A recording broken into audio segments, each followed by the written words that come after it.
So where are we? So you're in what will be the future lobby right now. You run back, there'll be a big pivot of How many years ago did we talk about this, Charlie?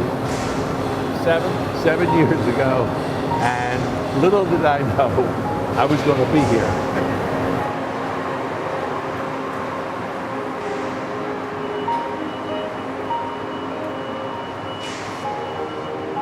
I'm so happy you built it because the care has been phenomenal.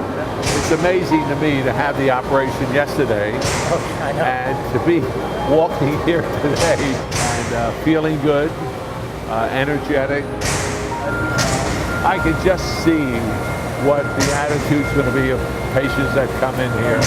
A new facility, new operating rooms for heart and vascular and valve. This is the place. Yeah. Oh, this is the place. Yeah.